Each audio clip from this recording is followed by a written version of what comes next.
नमस्कार, आपके साथ मैं हूं साक्षी जोशी। दिल्ली में दंगे कैसे भड़के, दंगाइयों ने कैसे भाईचारे और इंसानियत को आग लगाई, इसकी तस्वीर एक वायरल वीडियो कर रहा है। 24 फरवरी शाम 4 बजे उत्तर पूर्वी दिल्ली के मुस्तफाबाद इलाके में एक मौलाना ने दंगाइयों से निपटने के लिए क्या किया, सबसे पहले आपको सुनवाते हैं हाजी दीन मोहम्मद का वायरल वीडियो। अपने लोगों को समझा रहे हैं, आप अपने घर चले जाओ, शांति बनाओ रखो, ये शांति बनाओ रखो, इसको माहौल को खराब मत करो, वरना पुलिस घर में से उठा के ले जाएगी। कोई सिवाय परेशानी है कुछ हल नहीं होने वाला।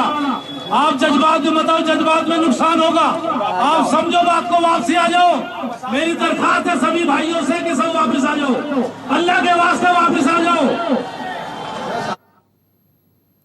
हाजी दीन मोहम्मद अल्लाह का वास्ता देकर उम्र भीड़ को समझाते रहे, घर वापस आने की अपील करते रहे, लेकिन पागल भीड़ इस हाजी की एक नहीं सुन रही थी। आपने अभी जो वीडियो देखा वो 24 फरवरी की शाम 4 बजे का है।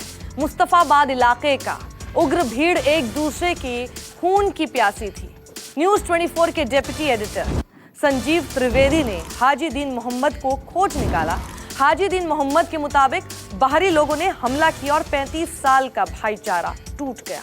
सुनिए हाजी दीन मोहम्मद की जुबानी 24 फरवरी को उस दिन क्या हुआ था। हिंसा से सबसे ज्यादा प्रभावित इलाकों में दिल्ली का शिव विहार है और हम शिव विहार तिराहे पर हैं। और आप यहाँ अगर नजरें घुमाएंगे तो पाएंगे कि कहीं ना कहीं एक वॉर जोन की तरह, युद्ध क्षेत्र की तरह यह इलाका तब्दील हो चुका है। जले हुए मकान, जली हुई गाड़ियाँ, और यहाँ स्कूल्स जिनमें आग लगा दी गई, शॉप्स जिनमें आग लगा दी गई, यहाँ हिंदू के घर भी जले, मुसलमानों के घर भी जले, उनके दोनों के बिजनेस एस्टैब्लिशमेंट्स भी जले। लेकिन हमारे साथ एक हाजी साहब हैं जिन्होंने बहुत कोशिश की थी, इन्होंने कोशिश की थी दंगों को रोकने की।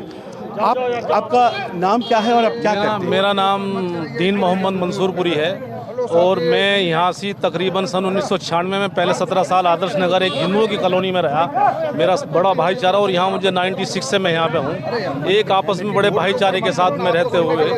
और जब ये इलाके के अंदर आग जली तो मुझे बड़ा अफसोस हुआ। मैं सोच रहा मैं क्या करूँ, कैसे करूँ, क्या करूँ। तो मैंने वीडियो देखा जिसमें आप अपील कर रहे थे, आप कोशिश कर रहे थे कि सब कुछ शांत हो जाए, आप आगाह भी कर रहे थे, पर आपकी बातों का असर नहीं हुआ किसी पर। मैंने बहुत कोशिश करी और मेरा कोई असर नहीं हुआ। हालात इतने नागवार थे दोनों तरफ से जितना जुनून था कि मैंने अपनी कोशिश मेरी नाकाम होगी। और 35 साल जो हमारी आपस में ये भाईचारा जो ज़िंदगी का था, ये बंधन टूट गया। मुझे बड़ा अफसोस और बड़े तकलीफ है। मैं आपसे बयान नहीं कर सकता। 35 साल बहुत 35 साल मेरी ज़िंदगी गुजर गई दिल्ली में। जब साहिब ने ऐसे हालात नहीं देखे। ये अनिल भाई है, ये छोटी सी दुकान इनकी थी, मेरा छोटा सा कारोबार था। ये सलमा जी स्कूल वाले हैं, मैंने कम से कम 200 बच्चों के दाखिले कराए। हमारे में आपस में इतना प्यार, एक दूसरे के शरीक होना, शादी में शरीक होना। लेकिन एक वैसी भीड़ ने दोनों तरफ से ऐसे हालात ख़राब कर दिया, हमारे आपस के ताल्लुक़ को ख़त्म कर दिया। मैं बयान नहीं कर सकता। मैं तक उनसे अपील करता रहा, ये झगड़ा अच्छा नहीं है, इसमें हमेशा इंसानियत मरेगी, इसमें लोग मरेंगे, इसमें हालात ख़राब होंगे। आप समझो। लेकिन हमें तकलीफ इस बात की है कि हम एसीपी साहब को भी फ़ोन कर रहे और एसएचओ साहब को भी फ़ोन करते रहे, अपने इलाके के डीसीपी को भी फ़ोन करते रहे, लेकिन हमारे पास 72 घंटे तक कोई भी हमारे पास ऐसी मदद नहीं आई। आप कुछ कह रहे हैं कि एसीपी साहब ने आपको कुछ कहा है, कुछ इस तरह की बातें आप वीडियो में? बस उन्होंने कहा ठीक है अभी आ रहे हैं, आश्वासन दिया उन्होंने, आश्वासन दिया। कौन लोग थे जो दंगाई थे?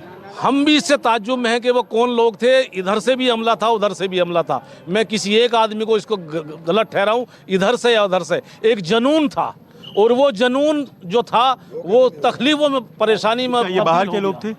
ये अक्सर ऐसा बताया गया कि ये बाहर के लोग थे, और ये हम भी किसी को नहीं पहचान सके। आप तो 35 सालों से हैं यहाँ पे। मैं 35 सालों 3-4 दशक बहुत होता है, बहुत से चेहरों को तो आप पहचानते होंगे। मैं जो हमारे यहाँ के बासिंदे थे, हम उनको पहले ही समझा चुके थे कि हालात नागवार हैं, और हमने उनको समझाया, वो घरों से नहीं निकले। लेकिन एक बहसी भीड़ दोनों तरफ से आई। मैं बयान नहीं कर सकता कैसे हालात थे। हम जिस वक्त मैं यहाँ अपील कर रहा था तो एक गोला मेरे पर भी आया, और गोले से बचे हम। आप देखोगे जब लास्ट में वैसी भीड़ में पहचाने हुए चेहरे नहीं थे, सब बाहरी लोग थे। ऐसे लोग थे जो हमारे आपस के भाईचारे को ख़त्म करना चाहते थे, इस हिंदुस्तान की तहजीब को, इस मोहब्बत को ख़त्म कर दिया। तो ये है हालात। देखिए हाजी साहब जो कह रहे हैं, और यहाँ पर बात करिए तो परेशान लोग उम्मीद कर सकते हैं कि चीज़ें आने वाले दिनों में बेहतर हो जाएंगी, लेकिन इस तरह के हालात हैं यहाँ पर। चीज़ें कब बेहतर होंगी, बस इसका इंतज़ार। कैमरा मैन अभय के साथ संजीव त्रिवेदी, न्यूज़ 24 दिल्ली।